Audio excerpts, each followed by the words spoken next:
Isang mapagpalang umaga po sa ating lahat. Inaanyayahan ko na po ang lahat na tumayo. At batiin nga po natin ang bawat isa ng Happy Lord's Day. Happy Lord's Day po everyone. Hallelujah Jesus. Kayaan niyo po na sampayin natin ang Panginoon ngayong umaga na to. Itaas, itanghal, ipagdiwa ang kabutihan ng ating Panginoon. Hallelujah! Sige nga po, palakpakan po natin muli ang ating Panginoon.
Who can stand between my Lord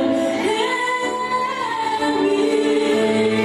Lord, I give to honor you. Hallelujah.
hindi ka nagdalawang isip na ibigay ang iyong buhay para sa amin.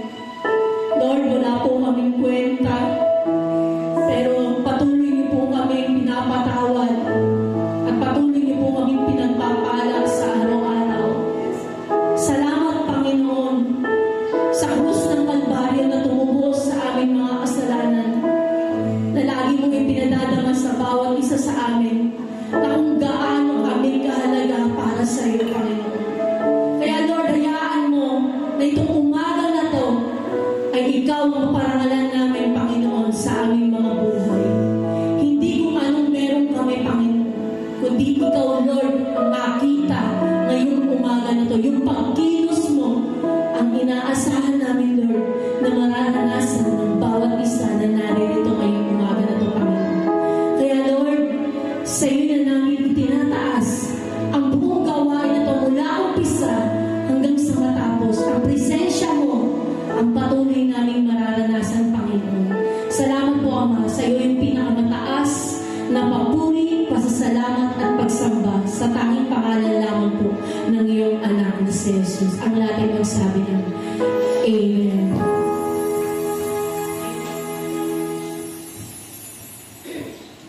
Sabay-sabay po natin basahin ang salita ng Diyos mula sa Juan, Kabanata 3, mga talata 1 hanggang 10. May isang tao sa mga Pariseo na ang pangalan ay Nicodemo, isang pinuno ng mga Hudyo. Siya ay lumapit kay Jesus sa gabi at nagsabi, "Guro, alam namin ikaw ay mula sa Diyos, sapagkat walang sino makakagawa ng mga tanda na iyong ginagawa maliban mo kasama ang Diyos."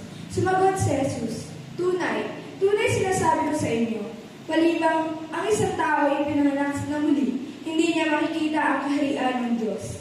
Tumugon si Nicodemo, "Paano maaari ipananak muli ang isang tao kapag siya ay matanda na?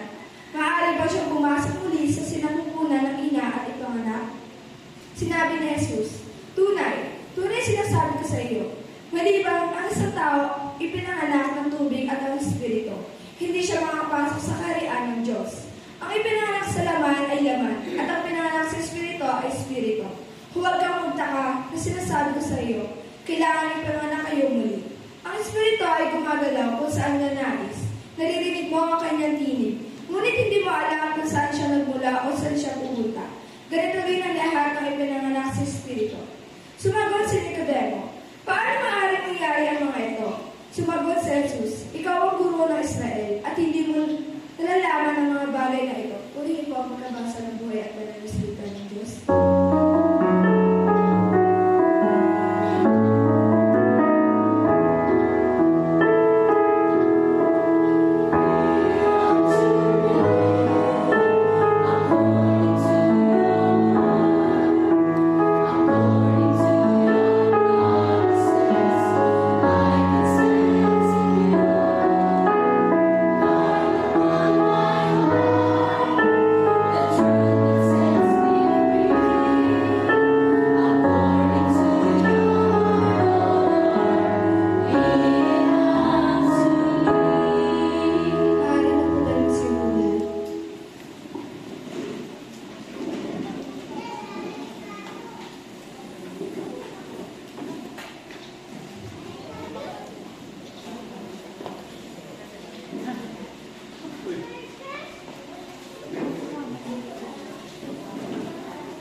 Magandang umaga po sa ating lahat. Maaari po ba magsilipat dito yung mga nasa likod para maganda yung ambience ng ating church? Okay. At lalong tayong sino po ba pinagpala dito? Amen. Amen. Hallelujah. So, ang ating pag-aaralan ngayon ay binigyan ko ng titulo, Ang Himala ng Bagong Kapanganakan. Sa text ng John chapter 3, verse 1 to 10. So dito, ipapaliwanag ko sa ating pag-aaralan ngayon tungkol kay Juan Bautista. Uunahin ko po muna siya at kay John the Beloved. magkaiba po yun. Para po maliwanagan po tayo sa ating salita at hindi po tayo maligaw. Okay po. So, kilala natin si John Bautista bilang John the Baptist, di ba? Ano po yung naging tungkulin niya? Isa po siyang propeta. Naghahanda sa daan para kay Jesus, di ba? Simple lang. Sa disyertong lugar, nakasuot ng balahibo ng kamelyo. Kumakain ng mga tipaklong at pulot. Yung po si John Bautista. Baka po magdagbasa po tayo ng maligaw po tayo. Ang kanyang mission po ay ang magpatawag sa pagsisisi at magbautismo sa tubig bilang isang simbolo ng paglilinis. Ano po yung naging katangian ni Juan Bautista? Malakas na panawagan sa kasalanan, humahanda sa tao para tanggapin si Jesus. Doon po ito mababasa sa Mateo chapter 3 at saka Lucas chapter 3. Si John the Beloved naman po na ang pinakamamahal ni Jesus, di ba? Lahat naman tayo mahal ni Jesus. Di ba? Ito lang po yung isa sa 12 apostol na itinuring na disciple whom Jesus loved. Di ba? Ano po yung naging mission niya? Ang mission niya ay sumunod at magsaksi kay Jesus. Magsulat ng ebanghelyo ng John, 1 John, 2 John, at 3 John, at Juan. Diba? At maging ang pahayag ay kanyang sinulat. Ano po yung naging buhay niya? Ito po ay malapit kay Jesus, kasama ng pinaka-importanteng tagpo. Kung ano po yung nangyayari kay Jesus, alam na alam niya. Mapagmahal, malapit kay Jesus, nakatuon sa pagmamahal sa doktrina. Amen. Dito, ipapaliwanag ko rin po sa inyo yung ipinanganak sa tubig at espiritu. Kaya po meron po akong kopya. Nung nag-camp po kami ng 4 days sa Cavite, nadagdagan yung message. Salamat po sa kay Pastor Boyer, kay Bishop Boyer, na talagang nung una na pinag-aaralan ko to na hindi pa ako nakakatungtong sa camp. First time ko makatungtong sa camp. Hindi ko mabigay siya ng buong message. Sabi ko, sakto, dahil ito yung pag-aaralan ko ngayon. Nagpasalamat pa ako sa kanya at nagpa-picture. Yun ang lubos kong pinagpapasalamat sa Panginoon dahil talagang pag tinawag ka ng Panginoon at kahit nasaan sulok ka ng daigdig, tatawagin ka. Magbibigay at magbibigay ng message sa si Lord. So dito, ipinanganak sa tubig at espiritu. Magkaiwalay po yun. Sa John chapter 3 verse 5, sabi dito, katotohanan sinabi ko sa iyo, malibang ang isang tao yung pinanganak sa tubig at espiritu, ay hindi siya makakapasok sa kaharian ng langit. Tayo po ba makakapasok sa kaharian ng langit? Amen. Amen. Kung ating ikinalangin ang ating Panginoon sa buhay. So dito po, sa tagpong ito, si Jesus po ay nakikipag-usap kay Nicodemus. Isang Pariseo at guro ng Israel. Ayan po, pinaliwanag ko po sa inyo kung ano po yung katungkulan ni John Bautista at ni Juan, na John the Beloved. Sa tagpong ito, si Jesus ay nakikipag-usap kay Nicodemus, isang Pariseo at guro ng Israel. Si Nicodemus ay isang religyoso. Ito yung lalamunan ko. Isang religyoso, may mataas na posisyon, may malalim na kaalaman sa kautusan. Diba? Nasa church na siya, naglilingkod, marami na siyang kaalaman. So, napakatalino niyang pero may kulang pa rin. Hindi lang yung sapat na religiyon. Diba? Tayo dito, nag-church, kundi sa relasyon ng ating Panginoon. Diba? Yung po yung ating pinangahawakan, yung pakikipagrelasyon sa ating Panginoon. Kailangan ng bagong kapanganakan. So dito po, si John Bautista at ang bautismo niya, bago mangyari ang usapan kay Nicodemus, may naunang pangyayari. Si John Bautista ay nagbabautismo bautismo sa tubig bilang tanda ng pagsisisi. At nang lumapit si Jesus upang mabautismohan, sinabi ni John, si John po yung nagsabi nito, ako ang nangangailangan na mabautismohan mo. At ikaw ang lalapit sa akin. So, ibig sabihin, alam ni John na si Jesus ay banal at walang kasalanan. Ngunit sumagot si Jesus, eto po, sa mong malinis na, di ba? Bakit pa siya magpapabautismo? Si Jesus, isang talagang hari ng mga hari, Diyos ng mga Diyos, di ba? Isa na siyang Alpha and Omega.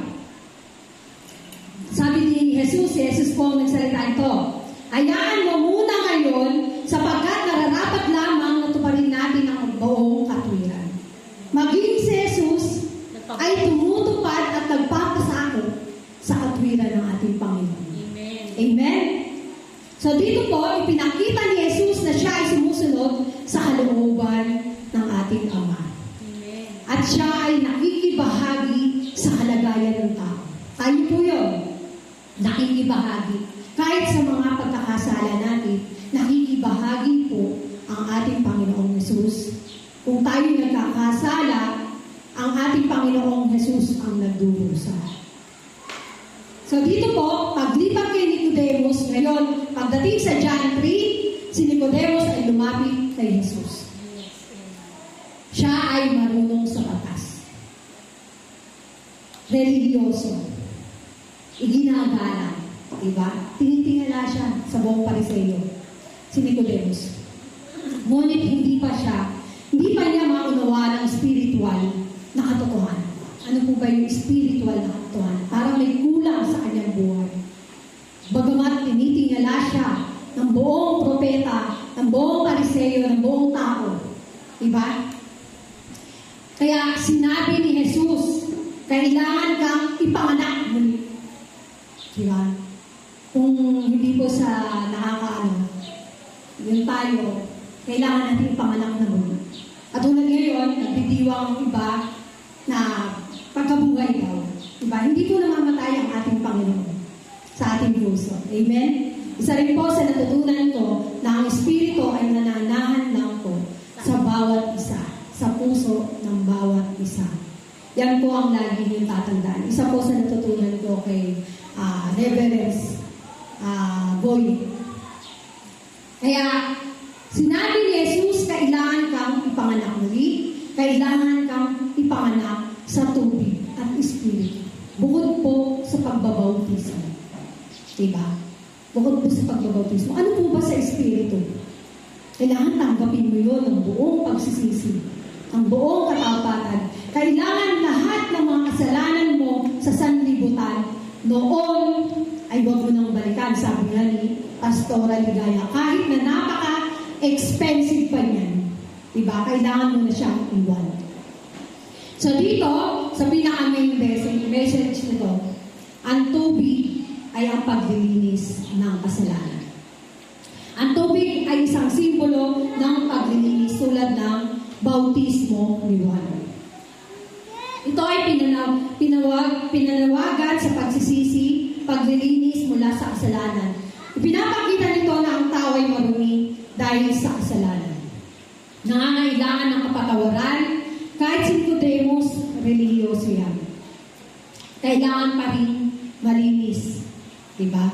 May kulang siya. Bakit ganun si Nicodemus? Kung bakit gusto niyang makalapit kay Nicodemus ng araw na yun. Sa pangalawa po, ang espiritu ng bagong buhay. Bagong buhay, kung meron kang Ngunit hindi sapat ang malinis ka lang. Sabi nga. Kailangan mong maging bagong buhay. Diba? Ang Espiritu Santo ang nagbibigay ng bagong puso. Amen? Nagbabago ng buhay. Bumubuhay sa spiritual na patay. Diba? Kung bakit tayo may guilty sa ating mga sarili, alam niyo bakit? Nandiyan ang Espiritu sa ating mga puso. Yung bahagi ng ating puso, merong kasamaan, merong kabutihan. Kaya minsan, kung nakakagawa tayo ng kabutihan, bumubulong ang Espiritu Santo. Diba? Kung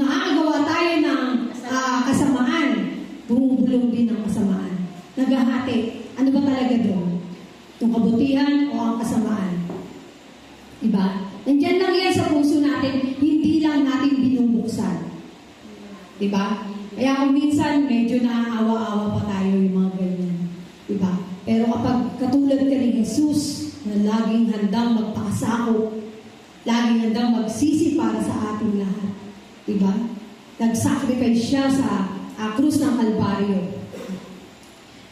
Dito po, pinag-combine ko na po yung tubig at espiritu, isang buong pagbabago. Ang sinabi ni Jesus ay hindi dalawang hiwalay na bagay. Kapag ang tao ay pinanganak na muli, siya ay nililinis sa tubig.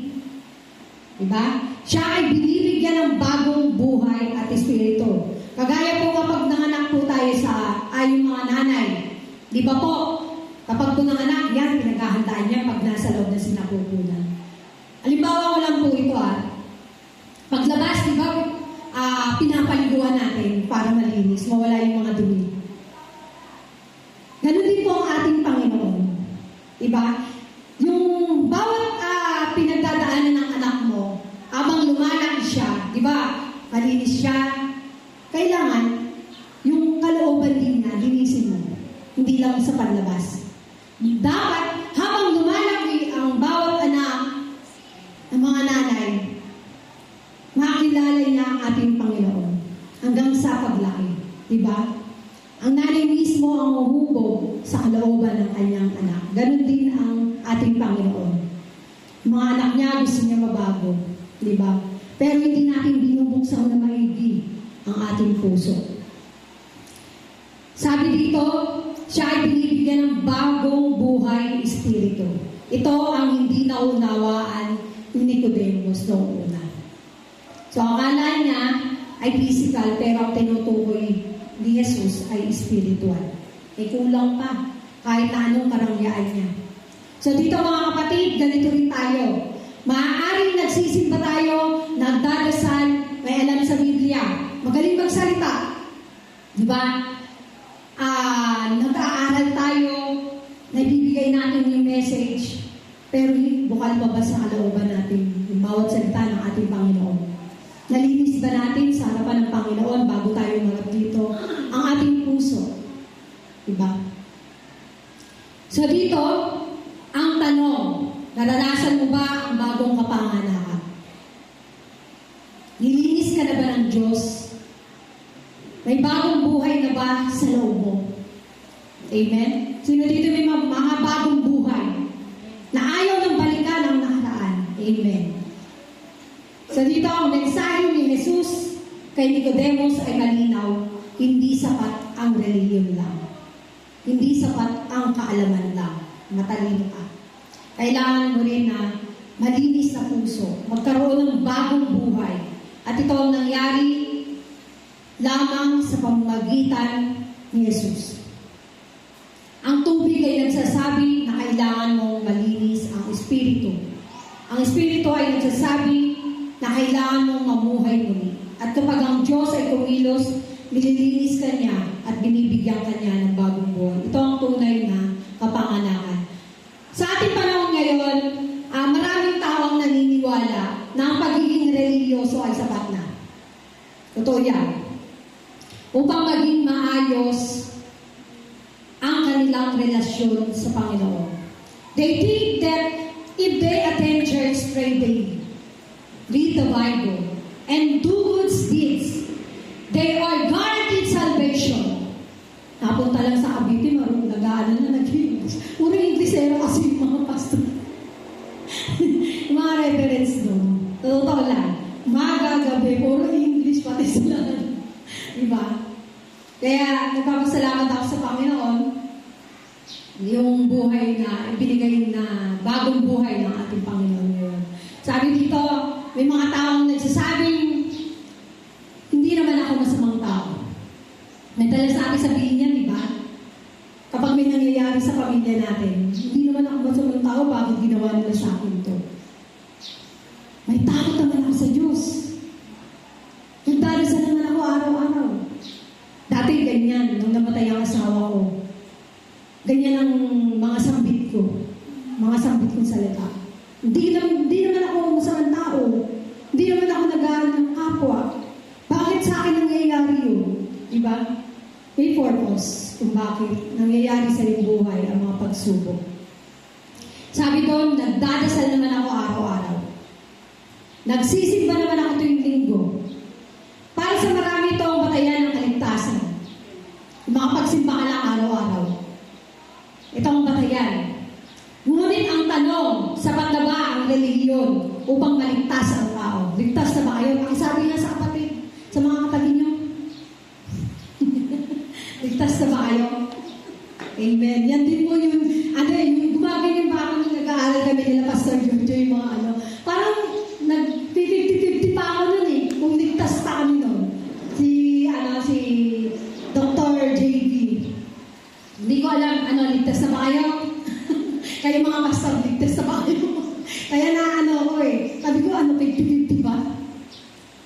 Dito, para sa marami yun nga, batayan, yung kaligtasan. Ngunit ang tanong sa patabang reliyon o pangmaligtas ang tao. Ito ang tanong na tinugunan ni Jesus Christ sa kanyang pag-uusap kay Nicodemus. Si Nicodemus ay isang Pariseyo, isang reliyosong grupo sa Israel na kilala sa malapit na pagsunod sa kautusan ng reliyon sa kanilang panahon. Bukod dito, si Nicodemus ay tinawag sa pinuno ng mga Hudyo. Siya ang pinuno ng Hudyo. So, ibig sabihin, siya ay mataas. May mataas na posisyon, ginagalang ng maraming tao. Siya rin ang tinatawag na guro sa Israel. Ano po yung tawag na guro sa Hebreo? Rabbi. Diba? Ibig sabihin, teacher o master. Ganun siya kataas. Pero naghahanap pa rin siya. Kulang pa rin siya. Samantalang napakataas na niya. Ang isang rabbi ay responsibilidad na magturo ng kasulatan. Gabayan ang tao sa spiritual matters. Yan. Yun po yung mga responsibilidad ng isang, halimbawa mga pastor, yung mga ganyan. Responsibilidad po yan. At tumulong sa kanilang moral at reliyosong buhay. Ngunit kahit ganoon, may isang bagay na kulang sa kanyang buhay. Lumapit siya kay Jesus sa gabi. Bakit sa gabi? Diba? Siguro dahil marami sa kanila na may takot, natatakot siya. Bakit gusto niya lumapit kay Jesus? Natatakot siya bakit gabi? Natatakot siya na baka makita siya ng ibang mga Pariseyo. Diba? Usigin siya kasi inuusig si Jesus noong araw na yun. Maaaring gusto niya magkaroon ng tahimik. Siguro, na pakikipag-usap kay Jesus kung bakit siya sa gabi lumapit. Dito, sinabi niya kay Jesus na alam niyang si Jesus ay nagmumula sa Diyos. Biro mo, isa na siyang mataas, pero gusto niyang alamin kung sino talaga si Jesus. Si Jesus na nagmula sa Diyos dahil sa himalang ginagawa niya. Kilala na si Jesus noong araw na yun. Ngunit bago pa man siya magtanong ng marami, agad niya sinabi, Jesus ang isang napakahalagang katotohanan. Sabi doon, sa text, maliban ang isang tao ay ipinanganak na muli, ay hindi niya makikita ang kaharian ng Diyos. Sa isang pangungusap lamang, ipinapakita ni Jesus na ang relihiyon, kaalaman at posisyon ay hindi sapat upang ang tao ay maligtas. The only way to experience true salvation is through spiritual rebirth. A new life given by God. Ito ang katotohanan ng pag-aaralan natin ngayon. Ulitin ko po ang title, My Religion, ay yung, binigyan ko po ito ng 3 puntos. Ang una po dito, may mga reliyosong tao na naghahanap pa rin ng katotohanan. Sino po yung mahanap ng katotohanan? Amen? Sa John 3, verse 1 to 2, may isang taong Pariseyo na ang pangalan ay Nicodemo. Basahin ko na po. May isang tao sa mga Pariseyo na ang pangalan ay Nicodemo, isang pinuno ng Hudyo. Siya ay lumalapit kay Jesus sa gabi at nagsasabi, "Guro, alam namin ikaw ay mula sa Diyos, sapagkat walang sino mang makakagawa ng mga tanda na iyon ginagawa lang maliban sa kasama ng Diyos." So dito po si Nicodemo sa reliyosong leader. Marami siyang alam tungkol sa kautusan ng Diyos. Siya ay ginagalang. Yet despite all this knowledge and position, he came to Jesus seeking truth, showing that religion alone cannot save. Maraming tao rito ang ganito. Sabi ko nga kanina, mga nagsisimba, nagdarasal, nagbabasa ng Bible ng mga Bible, ngunit hindi pa rin nararanasan ang tunay na pagbabago sa buhay ng bawat isa. Ang tanong, si Nicodemus, sino si Nicodemus? Kanina, sabi ko, siya ay isang Pariseo, isang Hudyo, isang guro ng Israel. Bakit siya pumunta kay Jesus? Kanina binanggit ko na muli. Maaaring natatakot siya na makita ng ibang mga Pariseo o gusto niya makipag-usap kay Jesus ng pribado. Ganun po tayo pag gusto natin makipag-usap ng pribado kay Jesus. Ang tanong, ang ipinapakita nito tungkol sa Kanya. Ano ang pinapakita nito tungkol sa Kanya?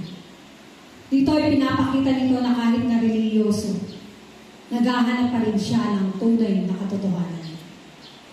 May kulang pa rin sa kanyang buhay. Mararanasan din naman yun eh. Na kahit na reliyoso kayo, parang may kulang. Diba? Mararanasan niyo yan.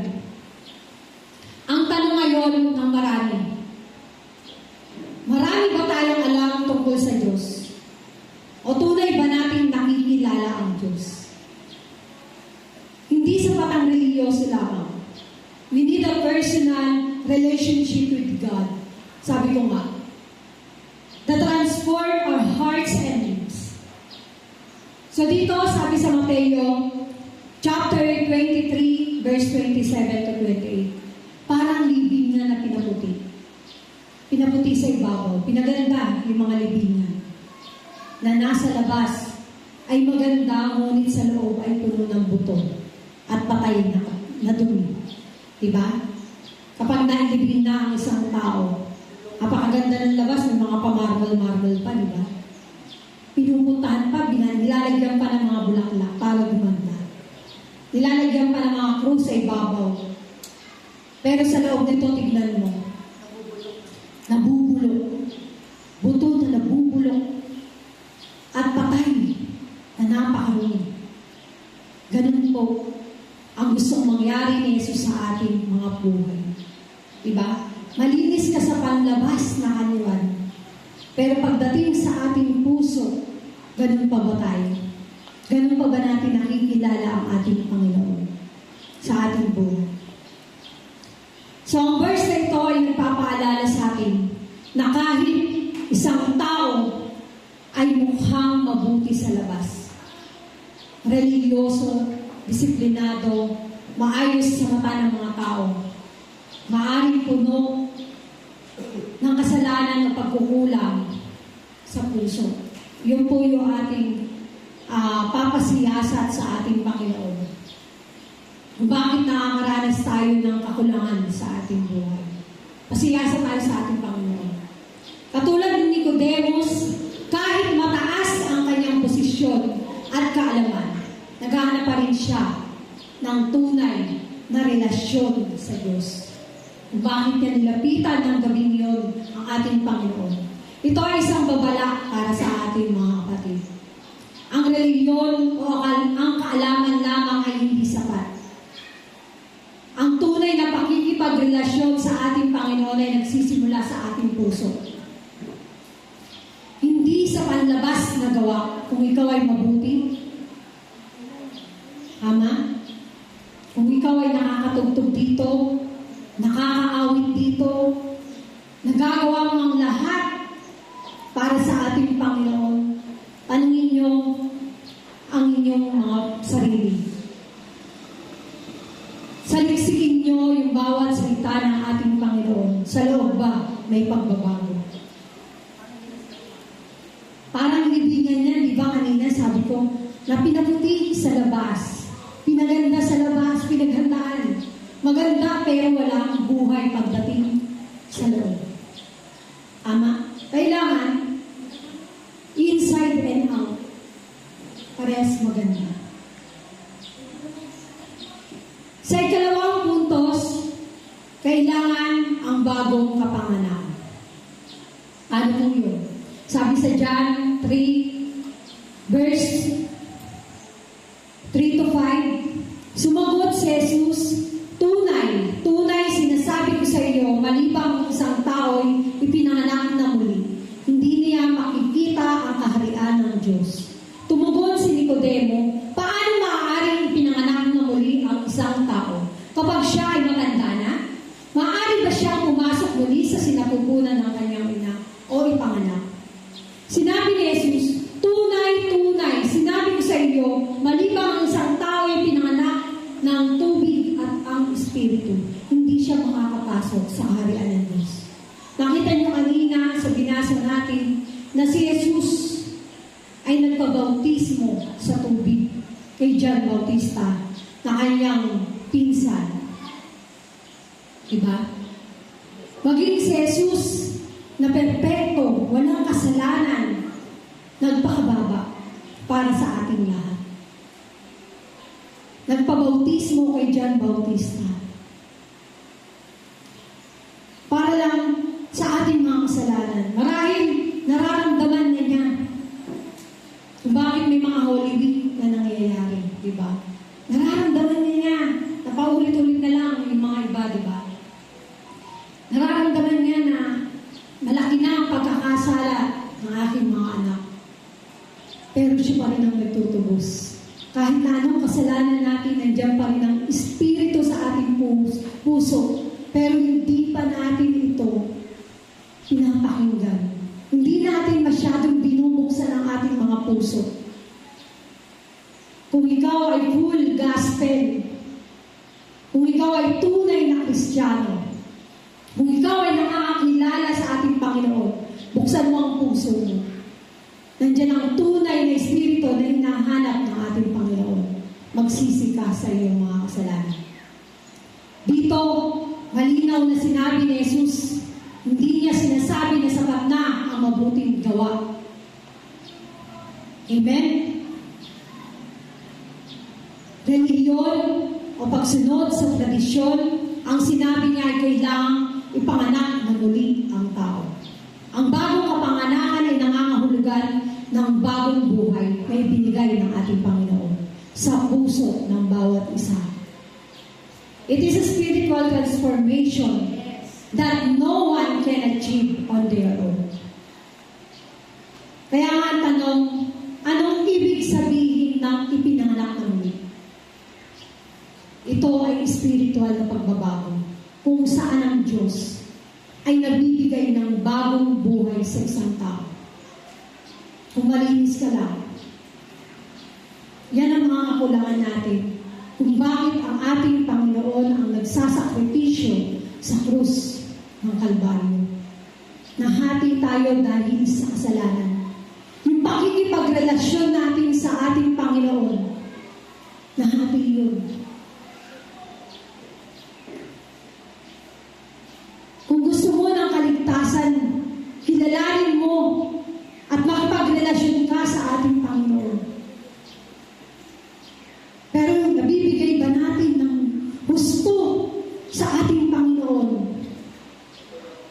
Ang bawat gusto niya na mangyari sa iyong buhay. Kulang pa, hindi sapat na nakikita ka, nagsisimba ka, religiyoso ka, pero kulang pa sa ating Panginoon. Sa mga ginawa ng ating Panginoon, kulang pa yung umaawit dito tayo sa ating Panginoon sa harap. Kulang pa yan sa ginawa sa pagmamalasakit, sa kabutihan ng ating Panginoon ay binigay sa atin sa krus ng Kalbaryo. Kulang pa lahat yun. Bakit kailangan ito ng tao, yung spiritual? Hindi lang paglilinis. Na kapag nakagawa ka ng kasalanan, Lord, sorry. Ganun na lang ba yun? Eh mamaya-maya may kasalanan ka na naman. Mamaya-maya may nilalait ka na naman. Mamaya-maya may tinatawanan ka na naman. Diba? Kaya huwag natin sasabihin na, Lord, sorry. Hingin mo ng kapatawaran yan. Si Jesus na lumapit. Lumapit pa mismo kay John Bautista upang masunod lamang ang ating Panginoon. Kumbaga nasa proseso. Sumusunod din siya kahit na may kaalaman siya. Kahit na perfecto siya, kahit na wala siyang kasalanan. Pero tayo, nagagawa na ba natin ang pagsunod sa ating Panginoon? Tanungin natin minsan ang ating mga puso, ang ating buhay. Minsan kapag nag-iisa tayo, tanungin natin na nasusunod ba namin ang aming Panginoon? Naibibigay ko ba sa Kanya ang the best? Diba?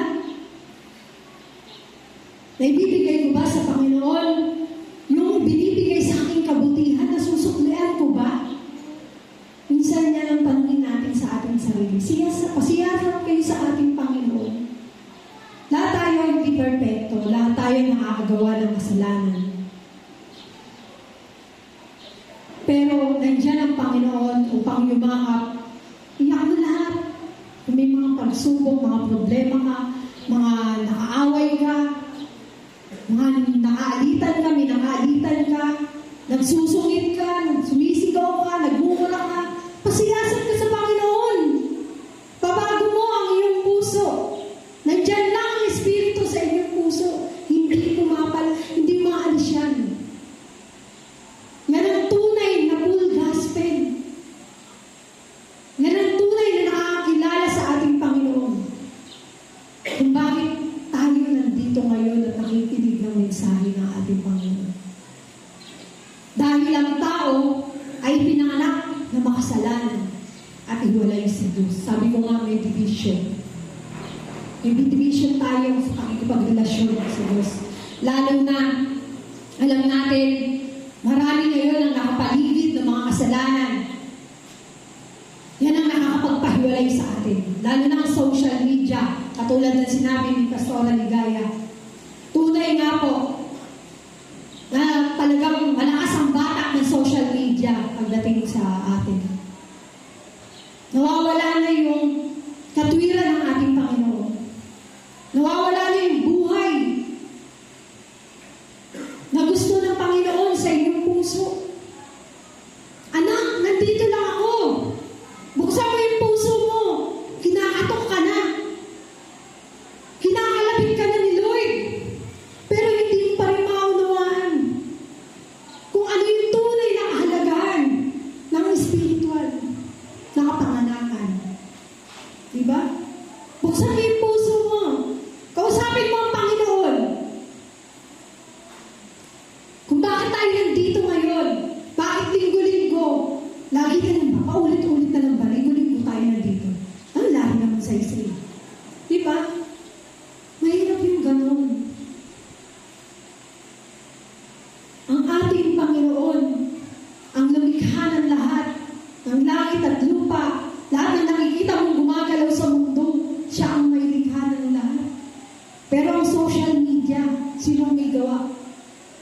Na humahatak para magkaroon tayo ng kasalanan, para magkaroon tayo ng division sa ating Panginoon. Para hindi natin makilala ang ating Panginoon. Amen? Kung bakit hindi pa natin lubusan makikilala ang tunay na kabutihan ng ating Panginoon.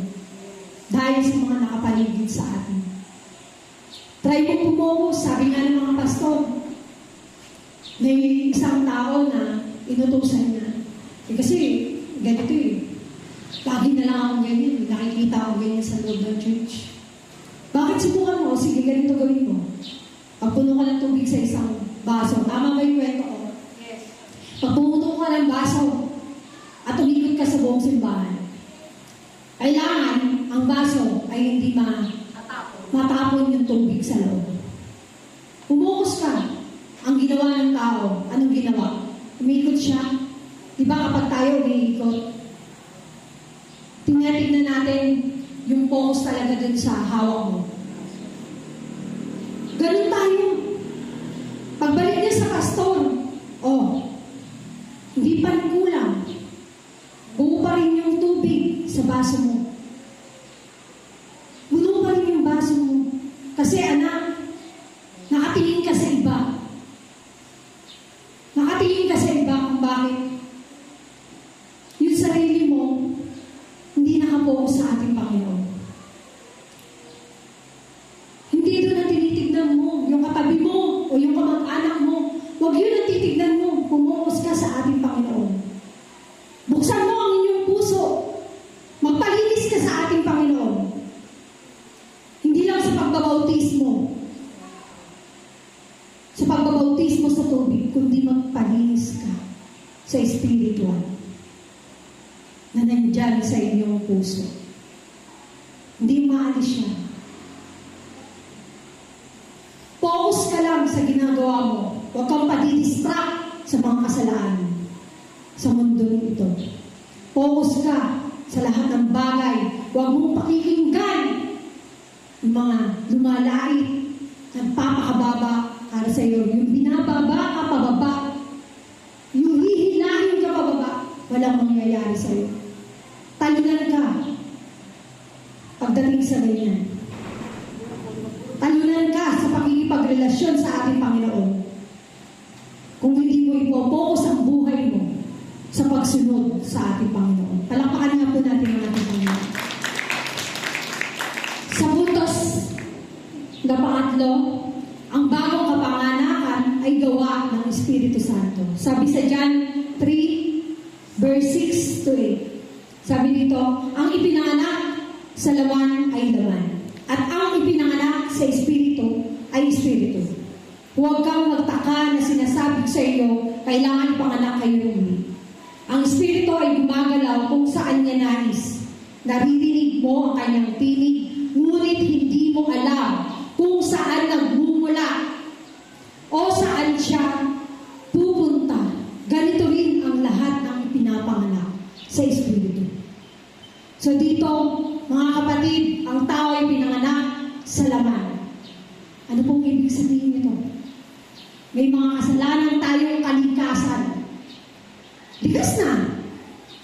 Hindi na nagbabago. Di ba? Marahil naghahayag ka ng magandang balita, pero likas na sa kalooban mong magsinungaling pagdating sa labas. Amen? Marahil nakakilala ka sa Panginoon, pero pagdating sa labas, makasalanan ka pa rin. Hindi mo ibinawak. Bakit? Kasi nakapaligid sa iyo yung mga makasalanan na dapat na iwaksin mo sa iyong puso. Nandiyan lang siya. Sabi dito, ang Espiritu ay gumagalaw saan niya nais. Naririnig mo ang kanyang tinig. Anong sabi? Ngunit. Diba? Yung ngunit, isang mabigat na yun. Ngunit hindi mo alam kung saan nagmumula o saan siya pupunta. Hindi mo alam kung gagawa ka ng mabuti at masama. Pero ang nananaig sa iyong buhay ay ang kasamaan. Amen? Minsan yung sarili nating kaplanuhan, yung mga plano natin sa buhay, tayo ang nag-uumpisa. Hindi natin binibigay yung the best para sa ating Panginoon. Malinaw na sinabi, laman sa laman. Diba? Espiritu sa Espiritu. Laman sa laman. Yan yung mga makasalanan. Tayo. Buhay tayo, pero makasalanan tayo, wala tayo. Yung Espiritu, hindi mo pinakikinggan. Hindi mo pinapanahan dyan sa puso mo. Nakakita na kayo ng puting tuldok, yung puting-puti. Tapos may mga itim. Mag-uunti-unti na yung mga itim.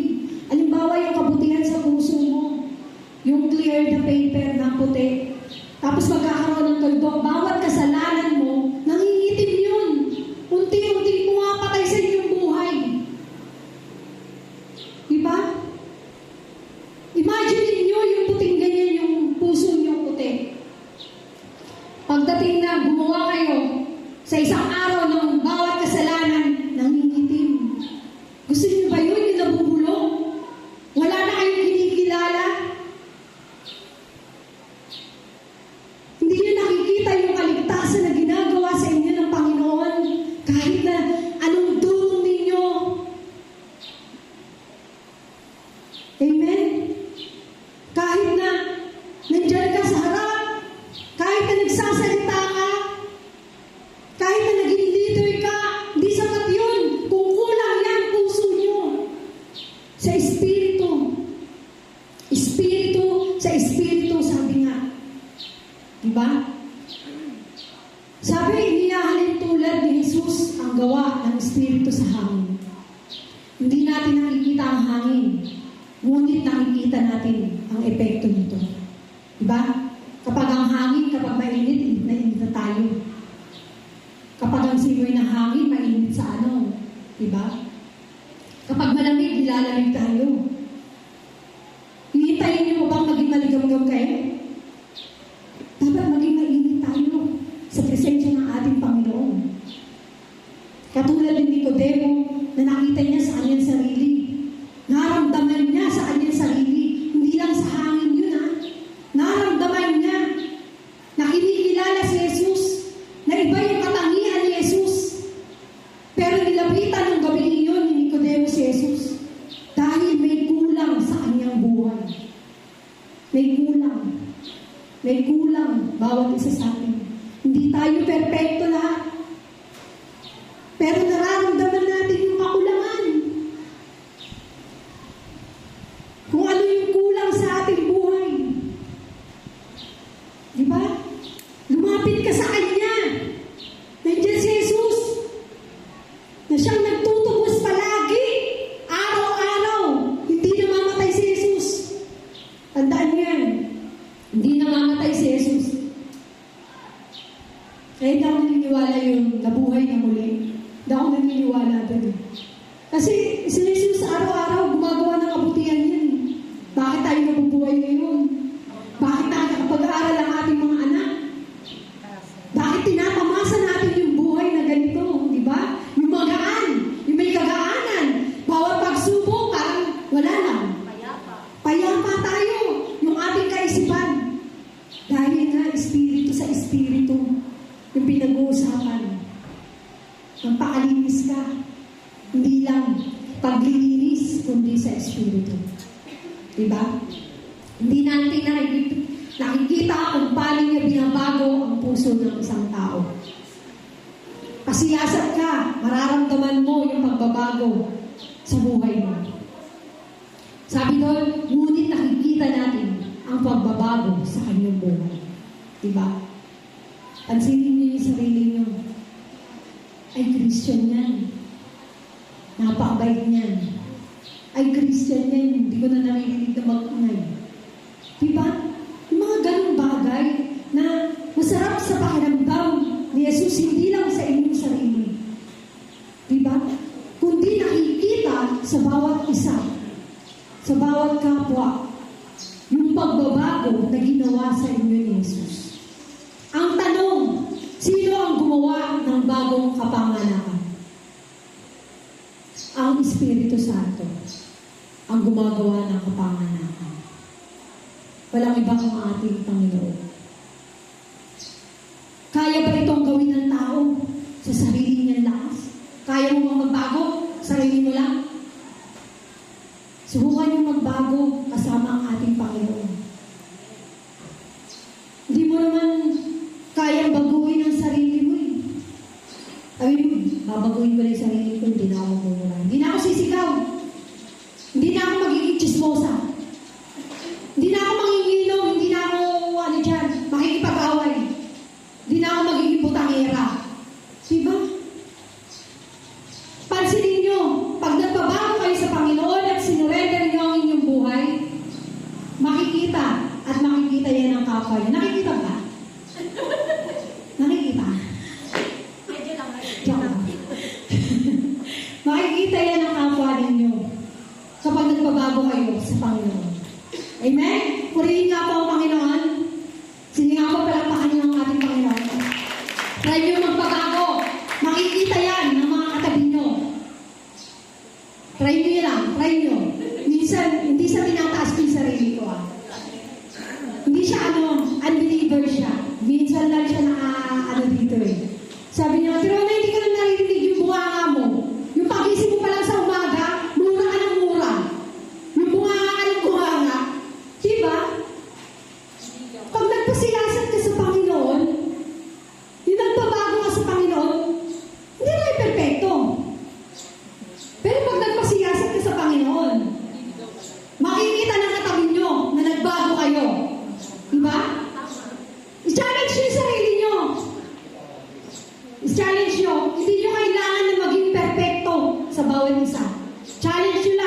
Unti-unti.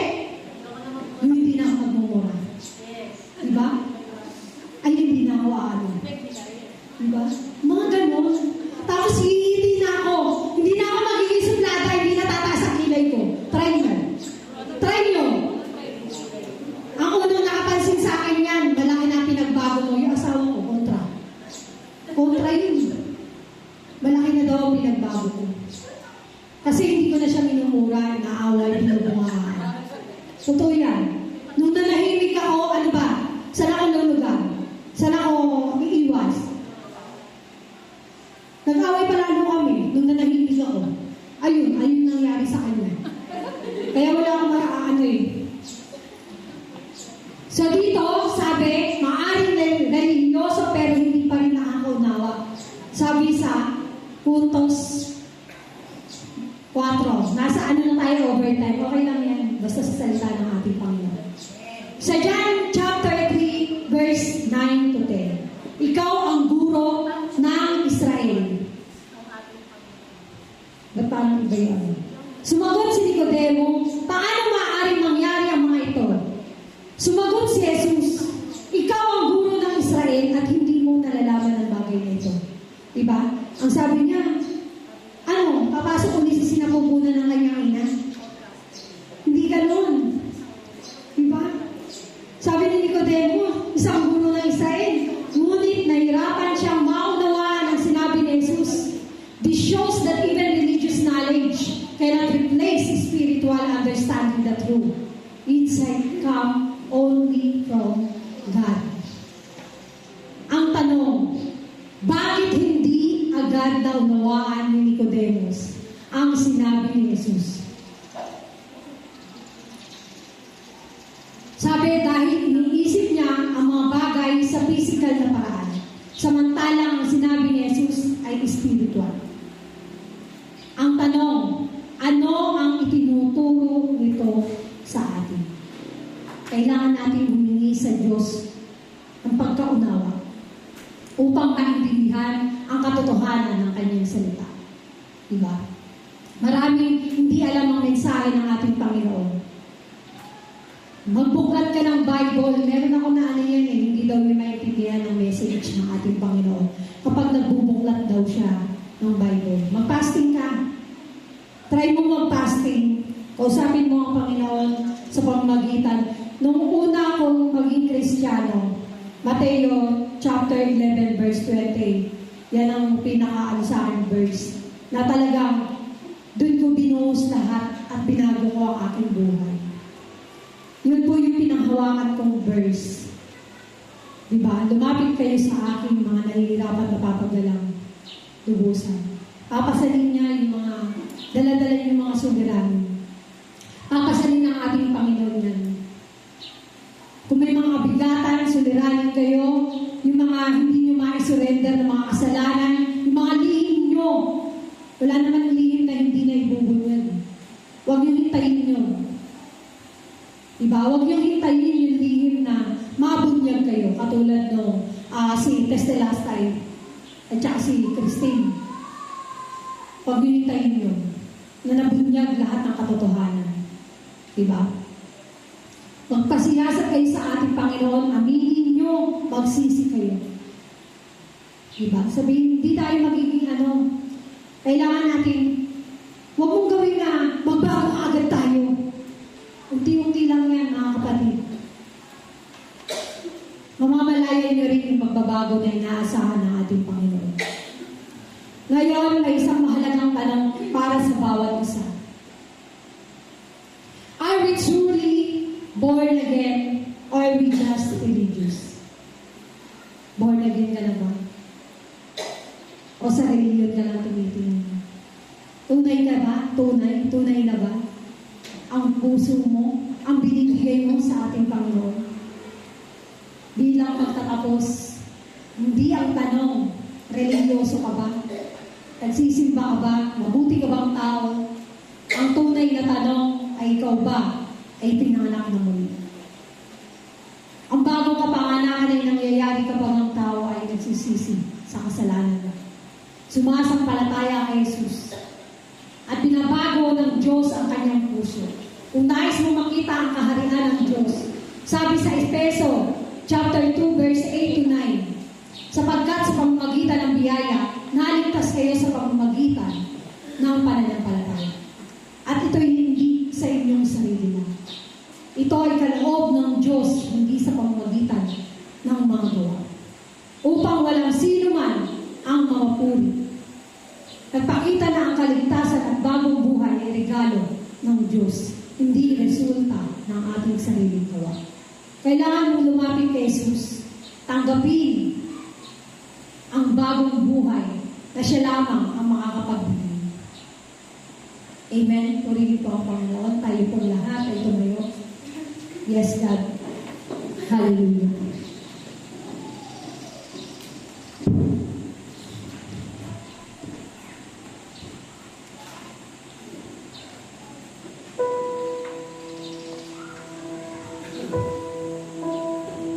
Diyos na makapangyarihan sa lahat, Panginoon.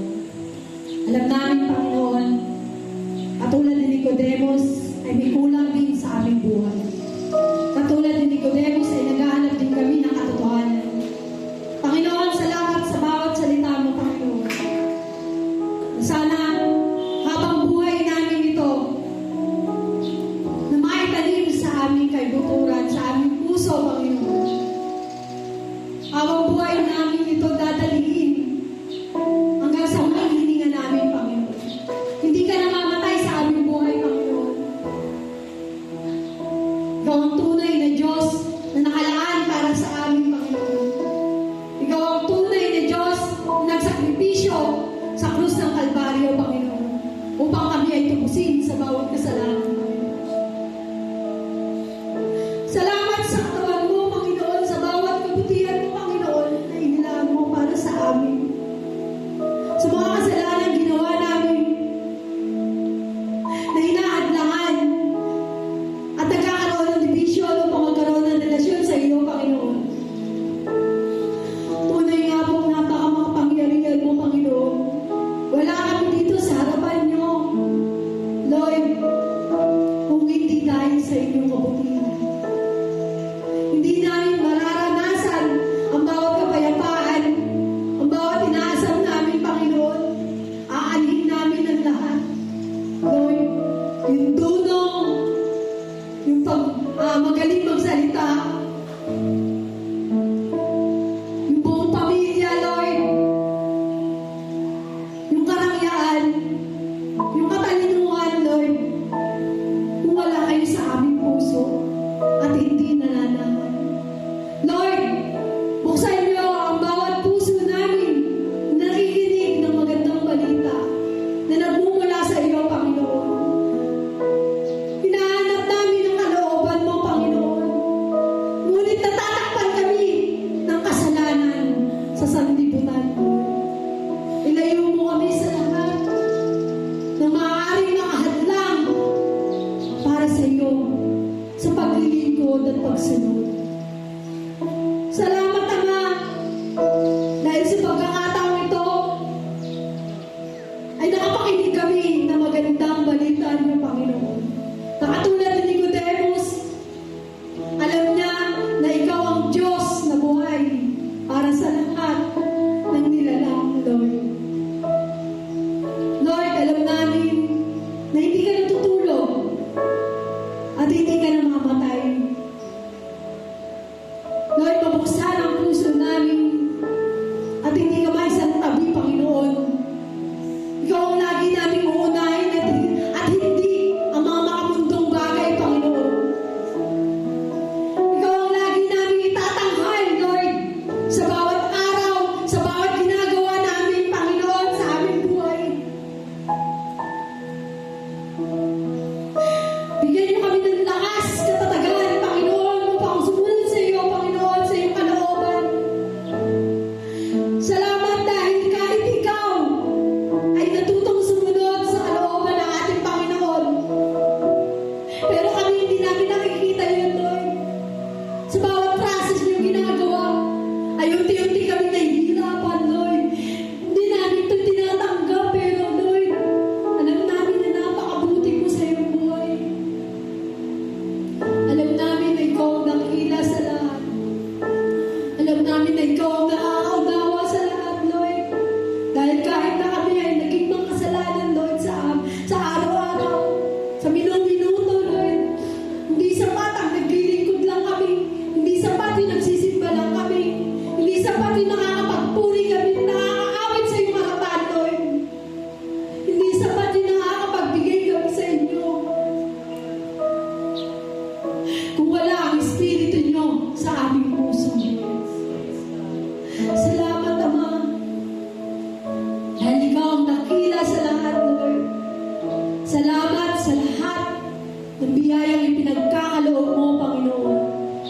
mo siyang mauna at kumilos sa aming buhay.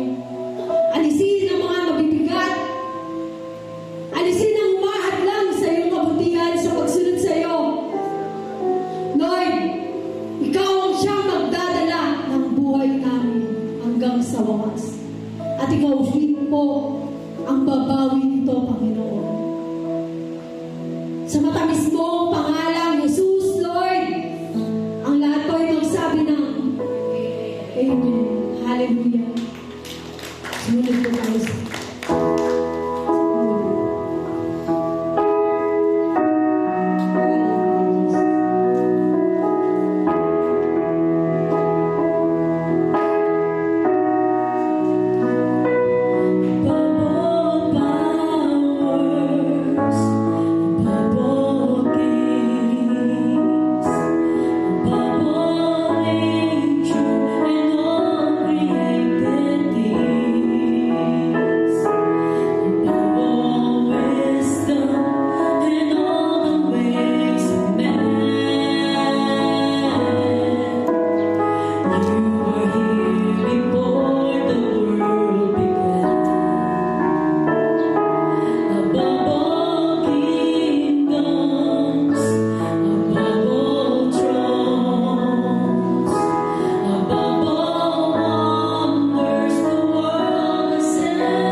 piraso ito at sinabi, ito ang aking katawan na inihandog para sa inyo.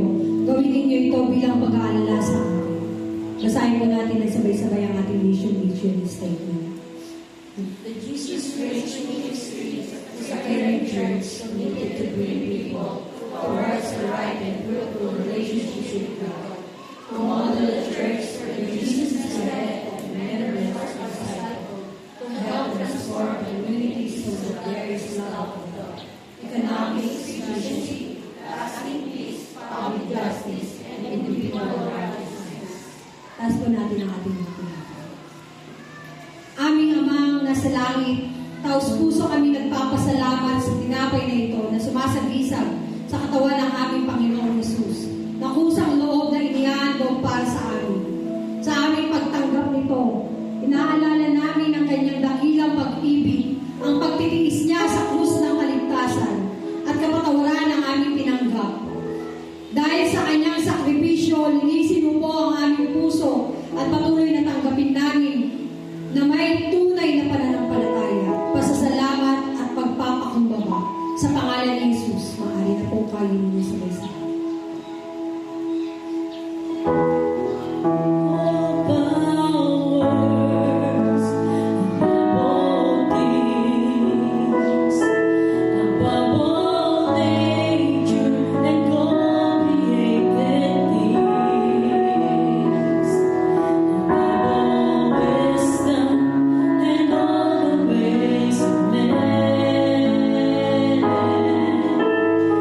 You were here.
ito.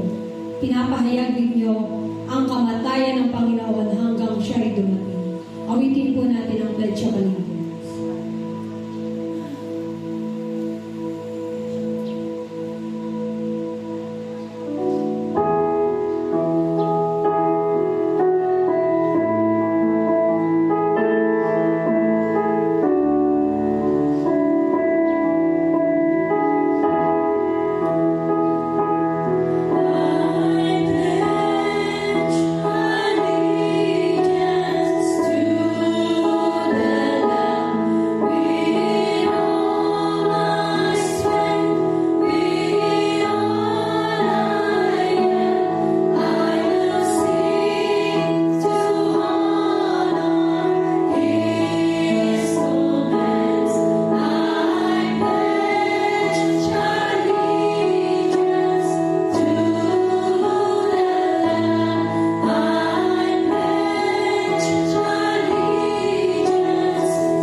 Taas po natin ang ating mga salmo.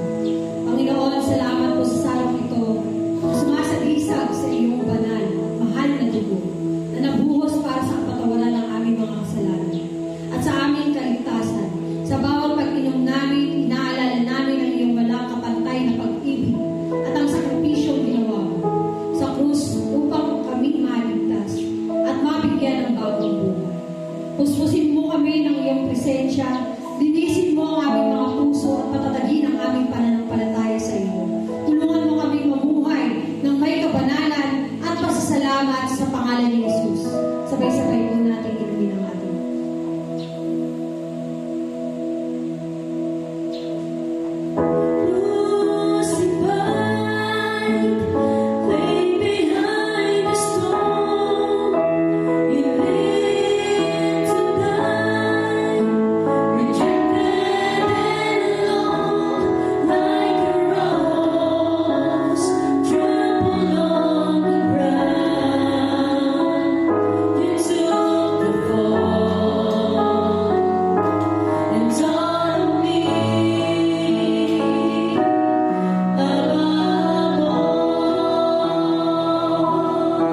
Tayo pong lahat ay manalangin. Ama naming Diyos, salamat po sa banal na hapunang ito. Sa pamamagitan ng tinapay at saro, pinapaalalahanan mo kami ng iyong sakripisyo na aming Panginoong Hesus na iyong dakilang pag-ibig. Maging ang aming mga puso ay patuloy na magpasalamat at umuhay ng may kabanalan, pag-ibig at pagsunod sa iyo. Bigyan mo kami ng lakas upang dalhin ang iyong liwanag sa aming buhay araw-araw. Sa pangalan ni Jesus, maaari na pong magsilpo ang lahat. Amen.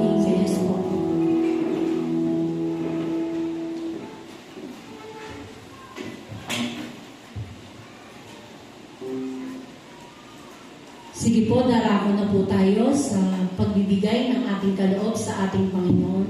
Kung meron po tayong Biblia, pakibukas nga po sa 2 Corinto 9:7. Ang bawat isa ay dapat magbigay ayon sa kanyang pasya, maluwag sa loob, hindi napipilitan lamang, sapagkat iniibig ng Diyos ang nagbibigay ng may galak. Hallelujah, Jesus. Hallelujah. Lord, muli nagpapasalamat po kami sa iyong kabutihan, sa iyong pagpapala, sa pag-iingat, Panginoon, sa bawat isa, sa mga magulang na nagsisipagtrabaho, Panginoon, sa mga tatay, nanay, mga anak, Panginoon, na binibigyan mong kalakasan at karunungan at pag-iingat sa araw-araw. Salamat, Lord, dahil sa oras na to ay magbabalik kami ng papupuri, pagpapasalamat sa iyo, Panginoon. Dalangin namin, Lord, na itong mga handog na to ay maging kagalakan mo, O God. Alam namin, Lord, na hindi mahalaga sa iyo ang salapi. Pero ang tinitignan mo lagi ang aming mga pusong bukas para sa iyong banal na gawain. Sa umaga na to, Lord, dalangin ko na ikaw ang mag-bless sa lahat ng mga kapatiran na mayroong malinis na kalooban para magbigay sa iyong banal na gawain. Ikaw ang magbabalik nito ng pag-iingat, pagpapala, provision, Panginoon, favor, Panginoon, ang patuloy niyong ibabalik sa lahat ng mga anak mo na may tapat na puso at pananampalataya na ikaw ang Diyos, nakikilos at magbabalik ng pagpapala sa lahat na nagkakaloob sa iyo. Lord, maging sa mga walang mga may pagkakaloob sa araw na ito. Ikaw, Lord, ang patuloy na humanap ng mga tamang hanap buhay sa mga magulang namin na ito, na patuloy na nagdidesire na makatupad sa iyong kautusan tungkol sa pagkakaloob o sa paghahandog.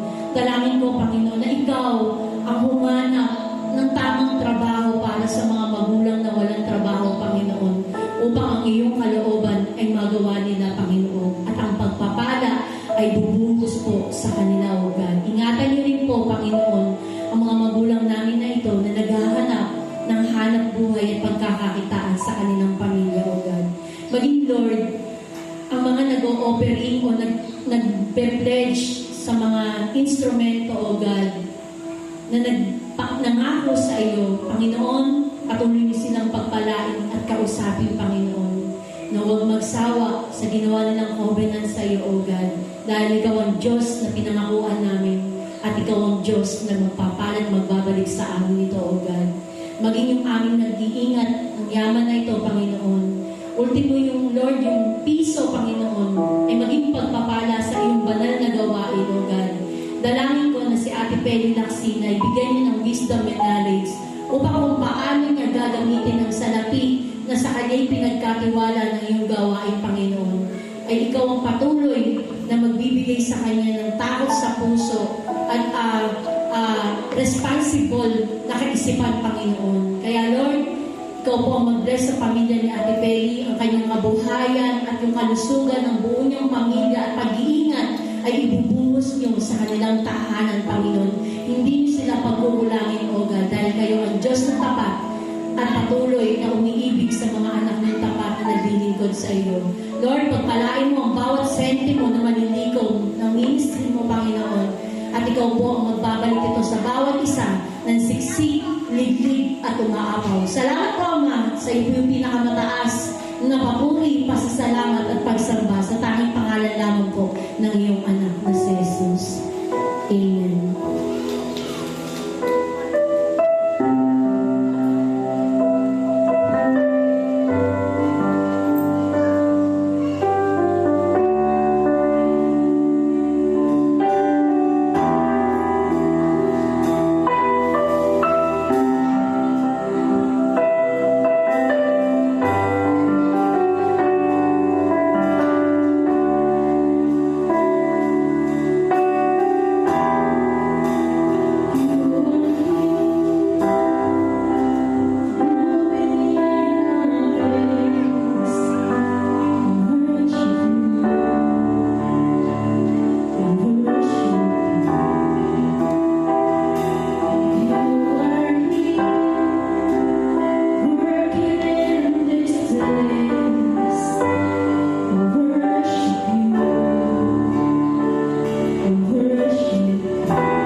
At bago po tayo